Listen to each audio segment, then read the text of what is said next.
join them. He told our correspondent in Kachimoto that he is not aware of any ongoing discussions between the governor and the APC. Not our business to announce those who plan to join or who may join. The people who join are the proper authority to announce their decision to join. So, I can't speculate to that. We just have to wait and see. And I think that it's a matter of public record when a governor decides to lead his party to join a party. But what I would say is that we welcome any governor or any, citizen who makes, a voluntary choice to join our party. On the election of some known PDP members as local government chairman under the APC, Mr. Moka says no part of the law has been violated. Is there anything in our constitution or in the laws of Rivers State that forbids them from competing to serve at the local government level? Let's not create a false, crisis where there's not. So I won't go into the, details of what's going on at the local government level. But anyone who contested and won an election, the question is whether they were eligible to contest and whether they won. If they won, by whatever party they ran, they won. And if they have been, duly certified as having won the election, I think you should rest rather than try to nitpick and query the identities of these people.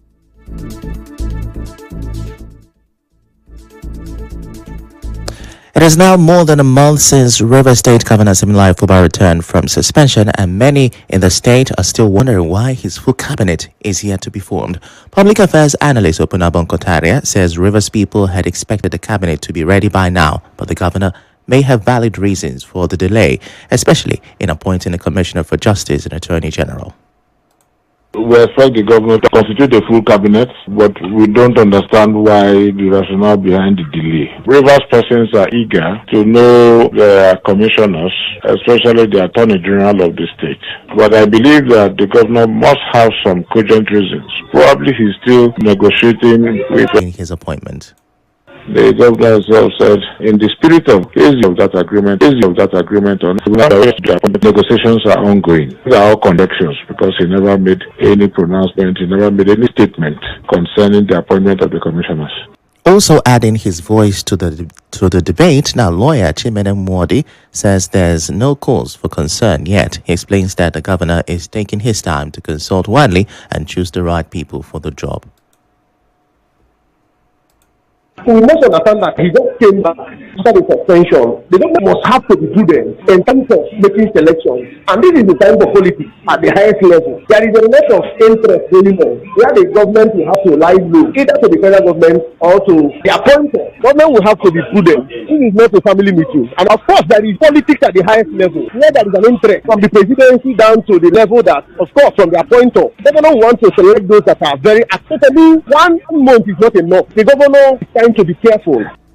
Now, time to talk about the environment. More sanitation marshals will soon be recruited to arrest violators of environmental laws in Rivers State. This is according to the chairman of the Waste Management Agency Board, Dr. Samuel Wanosike. Speaking to a correspondent in Mekotoka, he says Rivers residents and business owners should dispose of waste in designated receptacles as more bins will be provided across the state.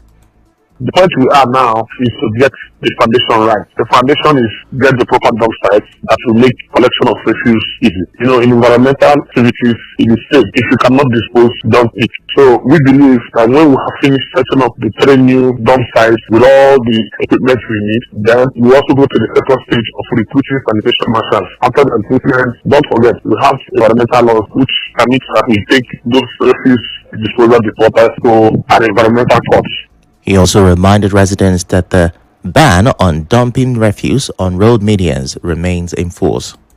We have previous receptacles that we inherited. We don't think they're adequate enough. So what we are saying now is that after drilling on the dump site, the next thing is to make sure we get equipment to also set up the proper receptacles at the properly designated point. And we advise people who live and do business in Rivers State, so please caution their words. They should learn how to dispose refuse properly. Every community is aware of refuse pickup points and refuse pickup time. It will be fair enough for them to start learning how to manage their refuse properly. Still talking the environment, some residents of Akiye Oriso Akinima in Ahoda West local government area are fleeing their homes as flooding worsens. The coordinator of the Ngeni Flood Disaster Response Organization, Dr. Enyata Abiaba, told our correspondent in Kachimosu that parts of Mbiama community are already underwater. If you example of what the flood has, and this portends hunger in the nearest, for no IDP camps amongst other facilities to prove that there is any seriousness on the part of government. From the Orashi region, let's now take a trip to Omoma. The Eze Eberi Ugo, the ninth of ancient Eberi Omoma Kingdom and first-class king of Omoma, His Majesty King Barrister Onyekachi Amomo, has cautioned his people to stay away from hard drugs, saying nothing good ever comes from it. Now, he gave this warning during the launch of a campaign to warn his people about the dangers and legal consequences of drug abuse. The sensitization lectures held at his palace in Eberi were delivered by the NDLEA State Commander Ahmed Mahmouda and the DC Operations Obidike Kennedy. The NDLEA commander thanked Eze Omoma for the initiative and spoke on the dangers of drug abuse and the penalties under the law. He also praised the monarch for building a drug law enforcement agency office in Omoma, just as he had done for the civil defense. Dignitaries at the event pledged completely drug-free. Let's now go to the neighboring Eche, where the Onyishi Agoro of Igbo Asian Kingdom in Eche local government area, His Royal Majesty Dr. Samuel Amici, is sad over the killing of two young men in Umakono community, Chokota town, during a land dispute. King Amechi described the incident as painful and strongly condemned all forms of land grabbing. He warned that any traditional ruler, chief, or leader found involved in such act would face serious consequences, including dethronement. The monarch commended the Rivers State Commissioner of Police and Eche local government chairman, Chima Boniface Njoko, for their swift intervention that prevented further unrest. Now, he called on security agencies to ensure justice is served and urged community leaders, youth, and residents to remain peaceful, law-abiding, and united, reaffirming his commitment to protecting the heritage of the Igbo Kingdom. Still in Eche, the Owako Eche, the apex socio-cultural group of the Eche people, has commended the Nigerian police for arresting two alleged kidnapping kingpins in the area. President General of the group, Silas Ayamu, praised the police for their intelligence work that led to the arrest.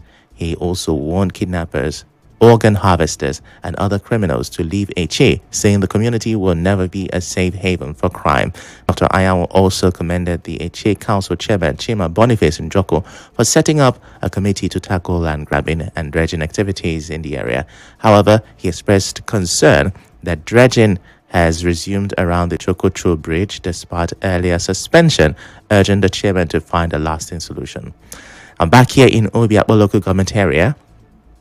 The people of Elimbu community are demanding the return of their ancestral land donated to the River State government in the 1970s for the Parboard Food Company. Defying early morning rain, the elders, chiefs, women, and youth of the community marched through the streets singing and carrying placards. They say the land, no longer used for its original purpose, has become a hideout for criminals.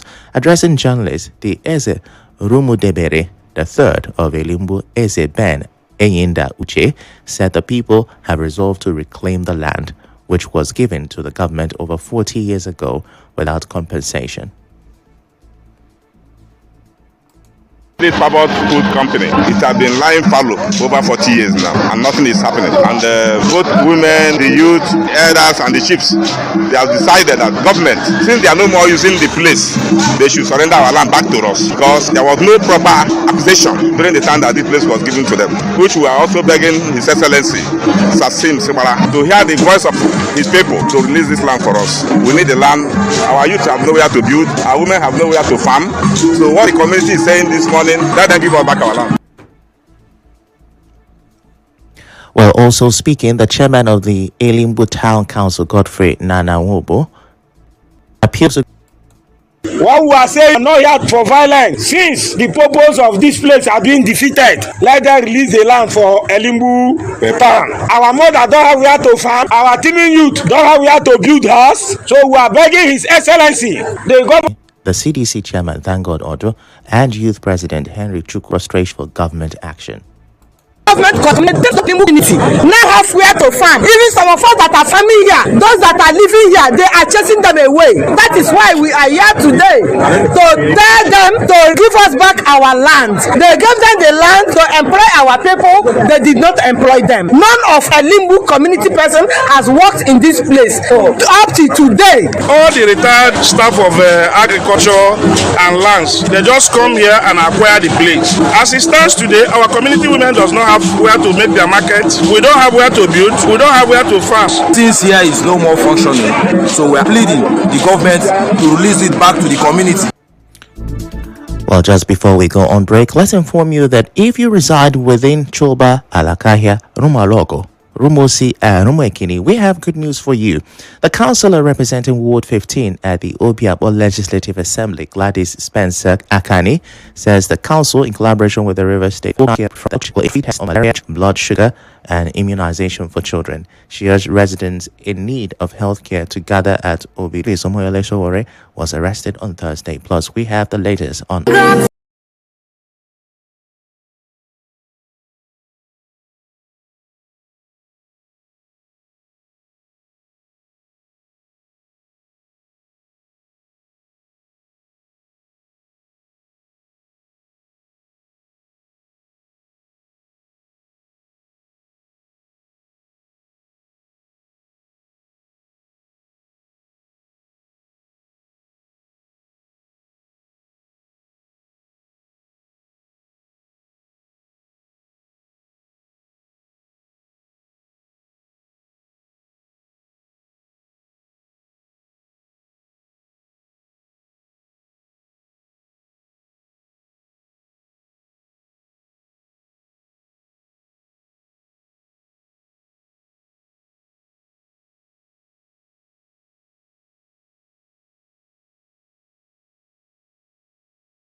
Now, the case against IPOB leader Nnamdi Kanu will continue today, Friday, at the Federal High Court in Abuja. On Thursday, the case was adjourned by Justice James Omotosho.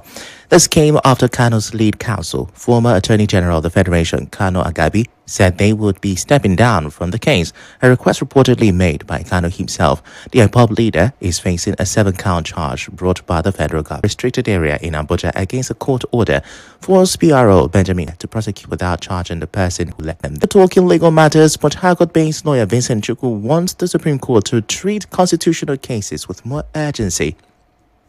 Now, he was reacting to the court's decision to reserve judgment on the case about the declaration of emergency rule in Rivers State.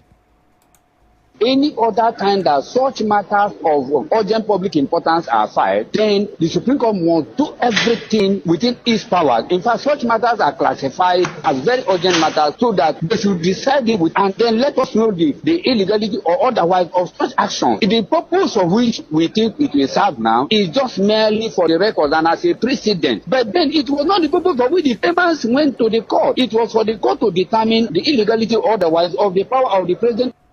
Now, Chukwu told correspondent Soyebi Oruware that the judge could have corrected what he called an abnormality if it had been delivered promptly.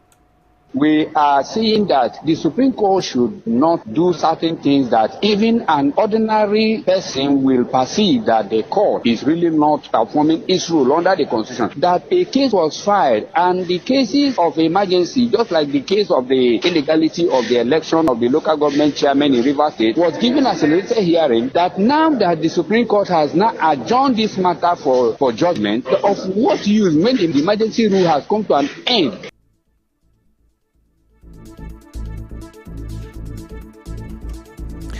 Now, the recent pardons given by President Bola Tinubu is still generating reactions. This time, a former spokesperson of Governor Nyesom Wike, Opunabo Nkotaria, wants Nigerians to keep speaking out against policies that do not promote good governance. He made the call while reacting to the Attorney General of the Federation, Lateef Fagbemi's directive for a multi-agency review of the presidential pardon list. He says the move undermines the principles of equity and justice.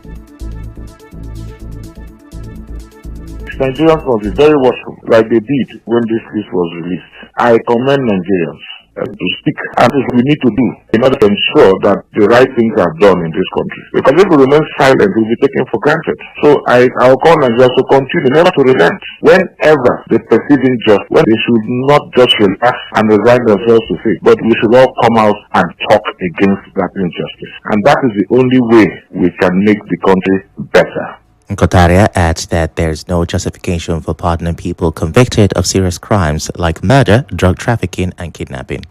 Granting anybody pardon, clemency, reprieve is not a problem, provided during the pendency of the punitive measures the person is remorseful.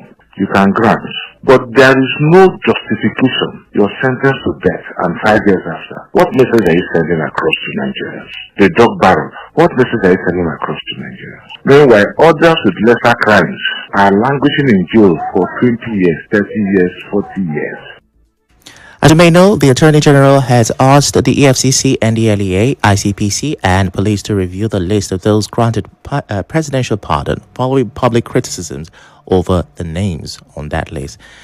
Away from that, the management of the Nigeria Liquefied Natural Gas (NLNG) says its recent upgrade of facilities at Baptist High School in Port Harcourt fully complies with the standards of the Nigerian Content Development and Monitoring Board.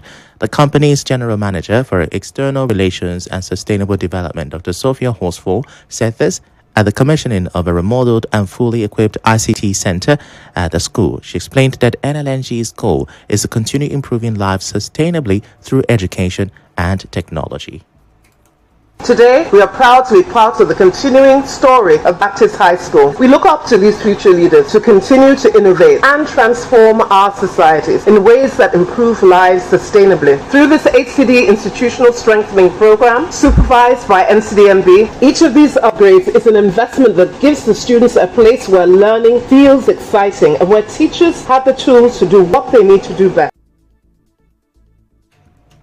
On the spot, the Executive Secretary of the NCDMB, Felix Omashola Ogbe, urged students and teachers to maintain the new facility. Omashola described the ICT Center as a gateway to knowledge, innovation, and future opportunities. He was represented by the General Manager of Institutional Strengthening, Olubenga Sheba. The Nigeria Content Development and Monitoring Board, in partnership with Nigeria LNG, has once again demonstrated our unwavering commitment to sustainable development and capacity building, particularly in the area of education and technology. Through this gesture, NLNG has once again demonstrated that you remain one of the staunchest supporters of Nigeria content development. Students of Baptist High School, I charge you to use this facility as a launchpad for your dream to research, create, and to develop skills. Our correspondent, Yobiorowara, reports that the principal of Baptist High School, Albert Opwenedede, commended NLNG for the project and assured that the facilities will be well maintained. Intervention is more than an infrastructural project. It is a revival. You have come to strengthen us on this journey of recovery. This project stands as the most significant infrastructural development undertaken in Baptist High School in the past 30 years. It's not only beauty and functionality, but also renewed confidence in our vision for excellence. The commission of this ICT Center marks a major milestone in our journey of renewal. It will greatly assist us in preparing for the forthcoming WAEC CBT. And now in business, the House of Representatives is calling for an end to arbitrary rent increases across the country. Lawmakers want rent reviews capped at no more than 20% of the existing rate, no matter the improvement made to the property. This follows a motion from Calabar lawmaker Basi Akiba, who says many Nigerians are struggling under unfair rent hikes. The House is also urging the federal government to invest more in affordable housing projects and make low-cost housing accessible to citizens to ease pressure on the rental market. We'll go on another short commercial break. When we come back, we'll wrap up the news.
EU leaders have agreed to support Ukraine's financial needs for the next 2 years, but have delayed the decision on using billions in frozen Russian assets until December. Belgium raised concerns about releasing the 140 billion euros held in a Belgian clearinghouse, prompting the postponement. The talks came as EU ministers discussed turning those frozen funds into a reparation loan for Kyiv, alongside new sanctions targeting Russia's oil revenues. The meeting precedes a London summit where UK Prime Minister Keir Starmer will push European leaders to boost long-range missile supplies to Ukraine. And now in sports, an NBA player and a coach are among dozens arrested in an FBI crackdown on illegal sports betting and mafia-linked poker games. Miami Heat guard Terry Rozier is accused of faking injuries to influence gambling markets, while Portland Trail Blazers coach Chauncey Billups faces charges tied to a rigged poker ring.